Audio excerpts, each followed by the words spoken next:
Lisa. I have a 3-photo page today of 4x6 photos, and I'm going to be doing some stenciling in each of the corners.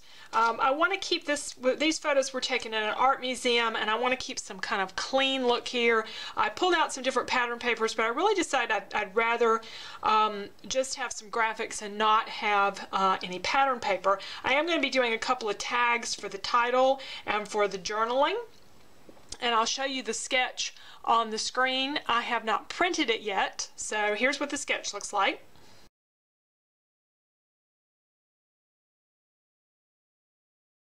All right, and the photos, let me tell you just briefly about these photos. We went to the High Museum of Art in Atlanta, and we were downtown, and we were going to be there longer than we originally anticipated, so I needed to go feed the meter.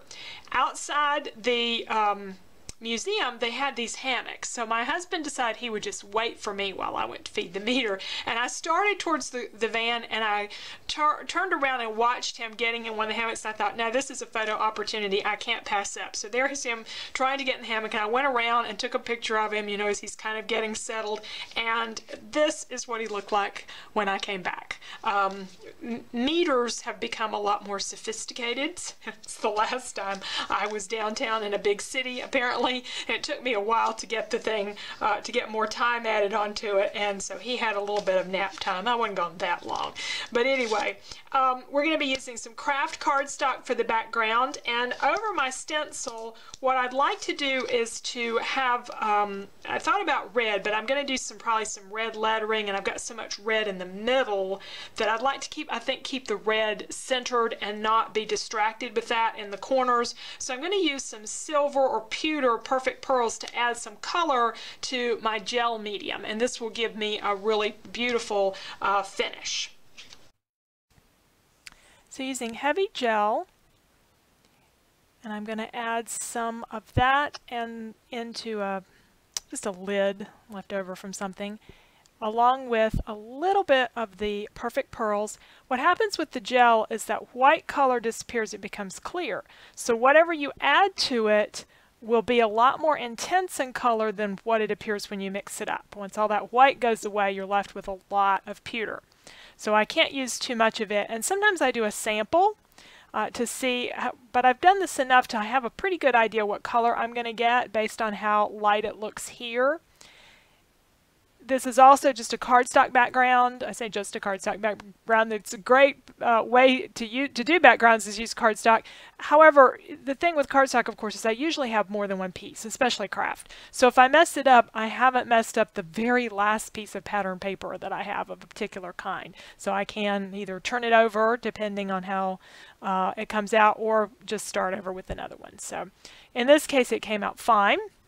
I didn't have to do, I don't know that I've ever had to do that, but you could if you didn't want to mess with doing a sample. If you're new to it, though, I would recommend doing a little sample and letting it dry and seeing what the color comes out to be.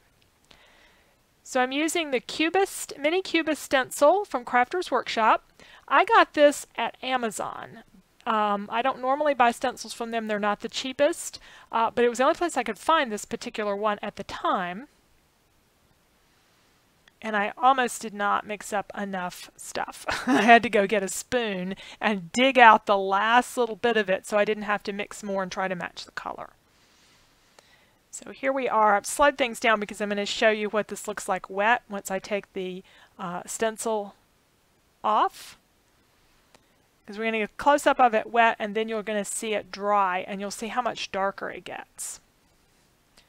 I do have a class called Scrapbooking with Stencils. And I also have a class called Creative Cardstock. This is one of those layouts that has no pattern paper. It's just cardstock. So we do some fun things with it and get some great effects.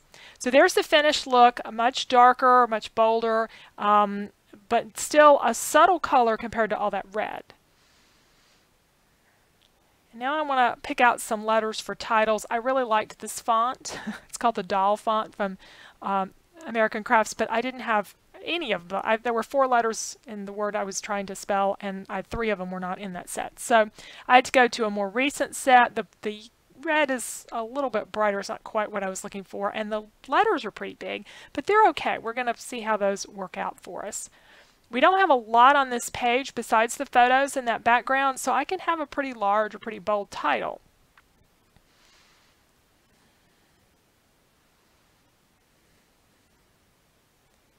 So it's going to say hang in there. And I have a set of thickers. It's not new to me, but I don't know that I've ever used them. So I have plenty of letters to spell there. And I'll just make N out of some small letters. Now this is turning out pretty large, so that word hang may actually have to hang off of the tag that I want to create. So I'm doing some measuring, and I'll cut my tags on the silhouette. And I've got a couple of breads that I want to use to hold those. Now I went looking, I've got some cardstock there to cut my tags, and I also went looking for some stickers to put the date on, and that's when I found these from cardstock stickers from Stamping Up. They're wonderful colors. They are great colors, but they're a very traditional, distressed kind of look, and they just didn't go with the contemporary look that I'm trying to create. So as much as I hated to, since they were a great color and I haven't used them, I put those up, and I pulled out some other stickers that we'll use later on. So I cut my tags, and I kind of used a very traditional tag look there too, and I'm turning them different ways, but to me they are just taking over the whole layout and jumping out at me. I think it's that very light color there is too much contrast. So what I did was give up on that altogether. So the tag part of the sketch is not going to happen. So I'm just sort of tucking things into the corners. I did my journaling, and I did print it on that same paper that was cardstock from Stamping Up called Naturals White. Hang in there, I'm just going to put directly on the layout, and I will use a sticker down here for the date. I had to print my journaling a couple of times to get it the right size, and I did misspell a word, so I'm going to have to go back and reprint one section up there at the top. And I really like these black stickers. I think they're from KI. I've had them a while. I got them originally from Archivers. So we're going to do the favorite one there for that bottom photo, and I think I'll just go ahead and move my date sticker up there as well.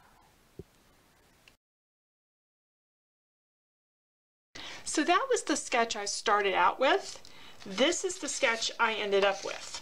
The photos and the stenciling in the same place, and really the journaling and the title in the same place, but I dropped the tags because the tag just didn't work with the style that I was going for, and I ended up putting the journaling in these corners. Still used my brads for a little bit of accent. I added one of the words down here that's in the black shiny feature there, glittery kind of feature, and I really like that. And then the stenciling does a lot to go with the modern theme for this particular art display that you could participate in. You could hang in a hammock, or you could move a hammock. People were sort of dancing or posing inside of these things that sort of look like little houses, and it was really neat. And what I felt like this page needed to emphasize was the photos. For once, I took really good photos, and I like how you can see all the way down into some of the displays, some of the different frames here, and so the angle of the photo was good, and then the expression on my husband's face. Those were the things that I really wanted to focus in on. So the tags were becoming a distraction. So I adjusted my sketch, and this is the one that will be with the blog post over on my blog. And I am planning to do the sketchbook again at the end of this year, which will have all of the sketches in there in the same size, and then there'll be some more details and things with them. So anyway, be sure and check that out. I do have the class called Scrapbooking with Stencils that uses stencils in lots of different ways on your scrapbook pages, a lot of mixed media in that class as well. So it's a really fun class, and I think you will enjoy it. Thank you so much for watching. I always appreciate a thumbs up if you like the videos and the page and what we've done. Any comments are greatly appreciated. So I appreciate you following along today, and we'll look forward to next video. Thanks.